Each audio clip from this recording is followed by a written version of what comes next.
سمٹ ہو رہی ہے ٹینجن میں شنگھائی کوآپریشن آرگنائزیشن کی، جو اکنامک کوآپریشن ہے وہ بڑی پورٹنٹ اس کے اندر ایک فورس ہے، اور یہ دنیا کی آدھی آبادی کو یہ ریپرزینٹ کرتا ہے یہ الائنس. اس کی سگنیفیکنس اس دفعہ کیونکہ چائنا نے جو یہ سمٹ ہوسٹ کی ہے، اس کے بارے میں کہا جا رہا ہے کہ یہ گلوبل ساؤتھ کی جو پاور ہے، اکنامک پاور، اس کو پروجیکٹ کرنے کی ایک کوشش ہے. 20 head of states representing their countries in SCO. دنیا کی 40% آبادی کی ریپرزنٹیشن اس وقت ادھر موجود ہے، اور یہ کنٹریز ریپرزینٹ کرتی ہیں 30% آف دا ورلڈ ٹریڈ.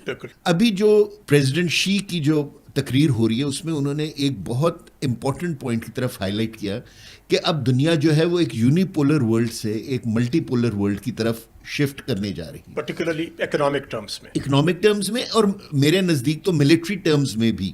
ایک ویسٹرن ماڈل آف ہیجمنی ہے اور ایک چائنیز ماڈل آف کوآپریشن ہے. پچھلے 200 سال سے ویسٹرن ورلڈ ہے وہ دنیا کے ممالک کو دبا کے ملیٹریلی اپنی ہیجمنی کو مینٹین کر رہے تھے، اور اس وقت جو ویسٹرن ورلڈ کا جو سب سے بڑا ٹریڈ ہے دوسرے ممالک کے ساتھ وہ ڈیفنس ٹریڈ ہے، جبکہ چائنا اس کے بالکل اپوزٹ سوچ لے کر آئے ہیں، اور وہ یہ ہے کہ وہ کنٹریز کے ساتھ اپنی اکنامک ایکٹیویٹی کو بڑھاتے ہیں، اور اس اکنامک ایکٹیویٹی کے تھرو وہ اپنے انفلوئنس کو اس کنٹری کے اوپر ایگزرٹ کرتے ہیں. یہ ایک بہت ہی سکسیسفل ماڈل ہے. ہم نے پچھلے 20-25 سال میں دیکھا ہے کہ آلموسٹ پورا افریقہ جو ہے وہ ایک چائنیز کانٹیننٹ بن چکا ہے تھرو سائلنٹ ڈپلومیسی. اگر نیو یارک ٹائمز کی یہ خبر صحیح ہے کہ پریزیڈنٹ ٹرمپ نہیں آ رہے کورٹ کی ڈینائی نہیں کیا گیا جی وائٹ ہاؤس کی طرف سے، انڈیا کو مجبوراً برکس اور رک کی طرف جانا پڑے گا. اس کا ایک خواب تھا 20-25 سال سے کہ ہم ایک ویسٹرن الائنس کا حصہ بنے، وہ اب ختم ہوتا ہوا نظر آ رہا ہے.